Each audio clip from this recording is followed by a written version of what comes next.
first of all, we'd like to give a big shout out to our friends over at Boat Junkie. We know they're at the ATA show this Hello, weekend. everybody at the ATA show.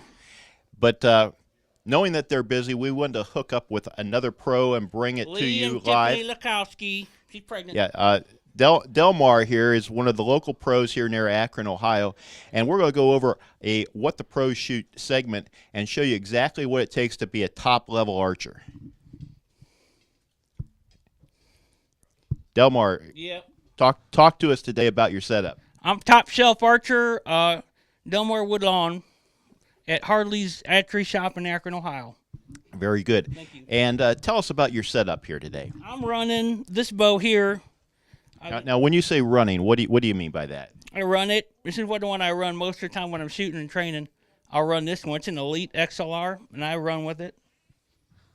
Okay. And how's it been performing for you? The bow is a performer machine. It's shootable. That's why I shoot Elite specifically, is because it's the most of the shootable bows. It's shootability. It's the most shootable, yes. Its shootability is like candy. Now, for the folks at home that may not be aware of what shootability Like really this is. right here, folks at home. You'll notice then that target, most of them arrows are in the white.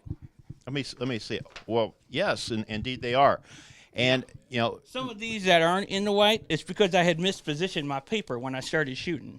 the peeper gets mispositioned often? Well, this one, obviously, if that's the bottom, I obviously had that target hung a little high into the left. And that's why the blue ones are in there. We call that the deep blue when they're out of the white. Okay, so a shooter that's just starting off, if they want to achieve that level of performance, exactly what is it that they need to do? Well, not miss, I guess, is your answer to your question. Not miss. Okay. Yeah. And, to work towards that goal of not missing. Miss is to not miss. The guarantee of not missing is not to miss. Well, that makes perfect sense. I can understand that.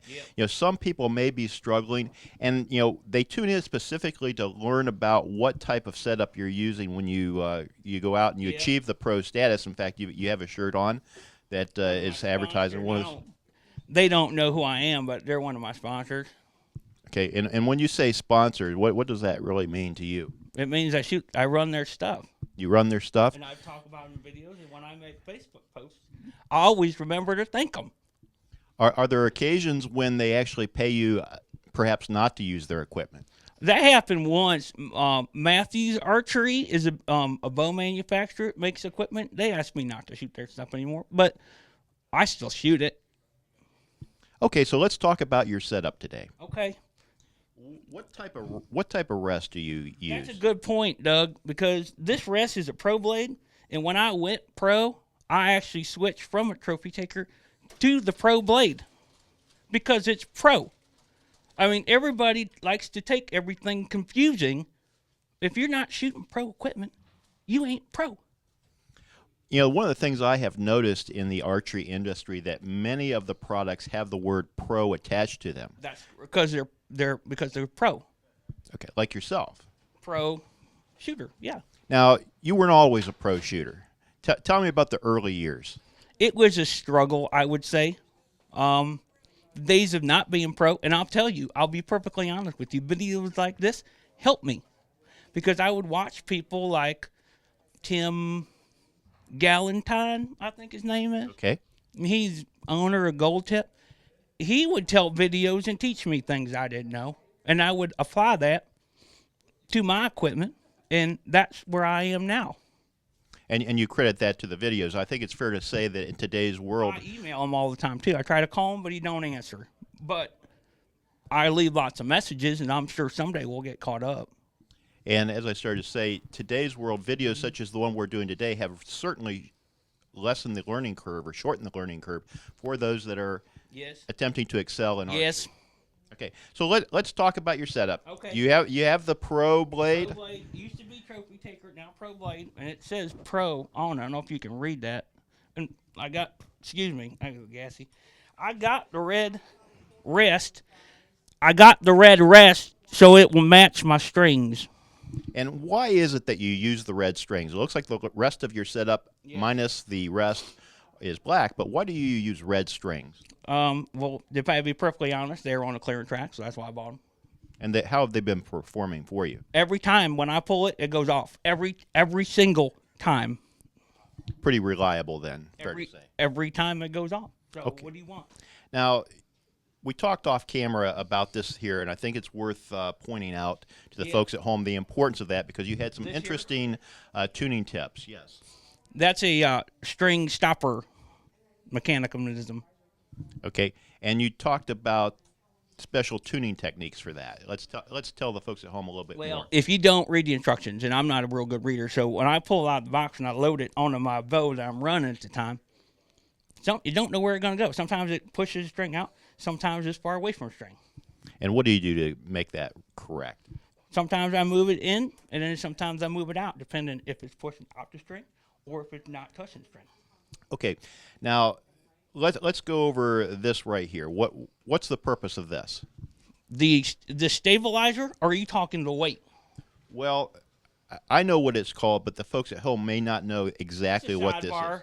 That's a sidebar. Yeah, this is the sidebar. And this is a real long sidebar, but we run it on the front, and we call it front bar, sidebar. Okay, and how does that work? What does it do for you? It works because you screw them on, and then you guarantee to get better scores and more stability. That's what I watched on the internet. Now, obviously, your target, you say that is a top-level target, so that the front bar, rear bar stabilizer has helped you achieve that level. Of course. Of course it will, because what happens is it puts stability in the bow in places where there wasn't particular stability prior to. So, and I'd never done studies. I'm not a study kind of guy. But I loaded them and I run them gold tip stingers. Okay. And your sight setup, what are you using there? I'm running a true ball, and I'm running a Viper scope with a glass in it, and it helps me quite a bit too. Okay, and I use that to hunt with, because when you're spotlighting, when you got the lens and you can see when my buddy hits the light just right, it blows up the big side of that buck so you can shoot at it. And how many bucks did you kill this year? In Ohio? Yes. In this year? This year. That I brought home? Yes. Just the one, I think. Just the one buck. Mm-hmm. And of course the nighttime hunting technique. We didn't find, and one we found dead with my arrow in it, but I didn't shoot. I swear to God. Okay. Very, very good. Now I see you have an orange dot in the scope, and what is critical about the size of that dot? The criticalness of the size of the dot is an important topic that we probably need to discuss in another video, because I can talk all day on just that alone. Okay, perhaps we'll get back, depending on how popular this video is with our viewers, perhaps we'll get back and do a series of different tips that you could provide. I would be interested in doing that with you. Okay. Maybe we could do it at your house or something. Yeah, absolutely. We could get together and go over this. For the archer that is just starting off, what would you say is the most important aspect of learning to shoot at the level that, well, wait, you drink alcohol while you're shooting? No, this isn't alcohol. This is aiming oil when I shoot. Aiming oil. Oil? Aiming oil. Oil. Okay. Yeah. So exactly what does the oil do for you? You mentioned the sidebar. It's like a sidebar. Okay. All right. It helps steady things up for you. It's a stability. It's a stabilizer. I don't think Gold Tip makes it, or Bee Stinger. Okay. But they should. You know what I mean? Now you're preparing to go to Lancaster? Yep. Next week we go to Lancaster. We're gonna leave early probably. I don't know what time we're leaving, but yeah. Okay. And we'll be running Lancaster. So the people at home have a perspective. Where do you expect to finish with this level of performance here? Oh, probably by 4 o'clock. I would assume we're shooting lines at noon, so I don't think it'll be going longer than that.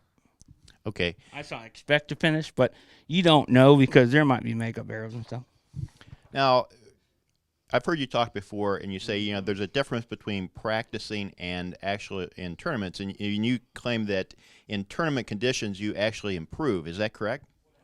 That I improve in tournament conditions is true. I do that, and I'm one of them unique pros where I don't let stuff get in my head. I just go out and shoot, and in practice, there's distractions. I'm signing people's T-shirts and a lady's bra. Last week, she wanted me to sign an added big shoot, and I do that, but this distracting. Okay, so it's safe to say that even if performance during practice is subpar, you can expect better results when the pressure is really on, correct? For me, yes, that is correct. Okay, very good.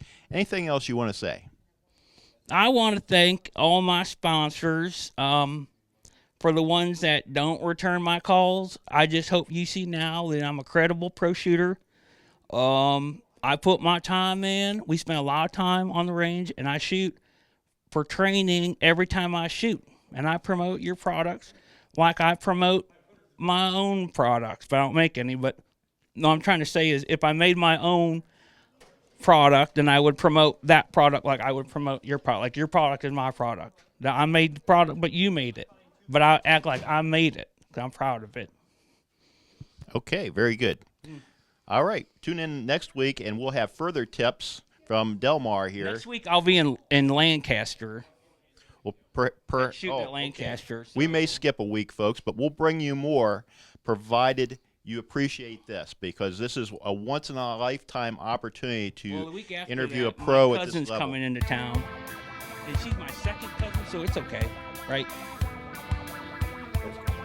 I'm Dustin from Hadley's Archery in Akron, Ohio. Like us on Facebook at hadleysarchery.com or check out our website at Hadley's Archery. Don't be a Delmar.